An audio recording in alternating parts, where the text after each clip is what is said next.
আমার নাম নিতা, আমি মিডিয়ায় কাজ করি। আমার প্রশ্নটা হলো, পূজার প্রসাদ নেওয়া কি মুসলিমদের জন্য হারাম, আর কেন? বোন, আপনি প্রশ্ন করলেন যে মুসলিমদের জন্য পূজার প্রসাদ খাওয়াটা হারাম কিনা। প্রসাদ, এই খাবারটা দেওয়া হয় ঈশ্বরের উদ্দেশ্যে।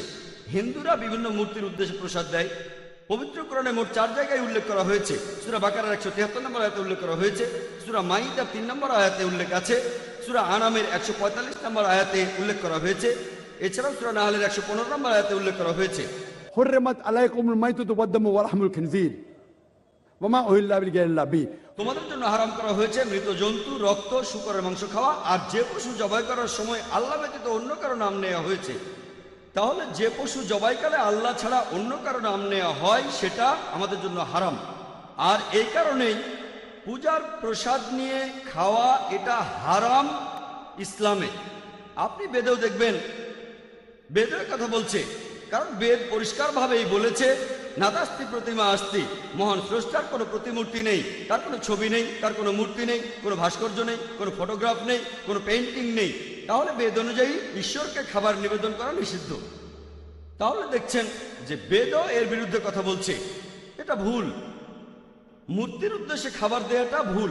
একইভাবে যেহেতু কোরআন নিষেধ করেছে, মুসলিমদের নিষেধ করেছে, খাওয়া যাবে না, নেওয়া যাবে না, এটা ভুল। বোন, আশা করি উত্তরটা পেয়েছেন। স্যার, আরেকটা ব্যাপার, আমি একজন হিন্দি, মাঝে মধ্যেই গুরুদুয়ারায় যাই।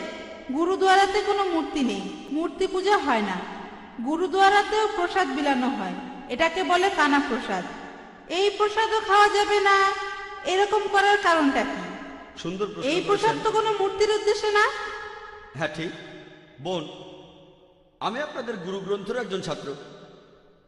আর দেখবেন যে শিখদের কথা অনুযায়ী ধর্মগ্রন্থ, প্রথমে আদি গ্রন্থ, গুরু গ্রন্থ, এখানে ঈশ্বরের একাত্মবাদ নিয়ে বলা হয়েছে। সেখানে বলা আছে যে মহান স্রষ্টার কোনো মূর্তি নেই, ছবি নেই। মহান স্রষ্টাকে সেখানে বিভিন্ন নামে ডাকা হয়েছে, রাহিম, কারিম, আল্লাহ, অনেক নামে। এখানে আমাদের মিল আছে। তবে দুর্ভাগ্যজনকভাবে যখন গুরুদুয়ারায় যাবেন, যদিও শিখরা এমন কোনো স্রষ্টাকে বিশ্বাস করে না যার কোনো ছবি আছে, তারপরও তারা উপাসনা করে গ্রন্থকে, মনে করে গুরু, কারণ গুরুর এখন নেই। আর সেখানে যে প্রসাদ দিচ্ছেন সেটা পরোক্ষভাবে একই জিনিস। শিখ ধর্মগ্রন্থ বলছে মূর্তি পূজা করা নিষেধ, এখানে তারা পরোক্ষভাবে খাবারগুলো স্রষ্টাকে দিচ্ছে।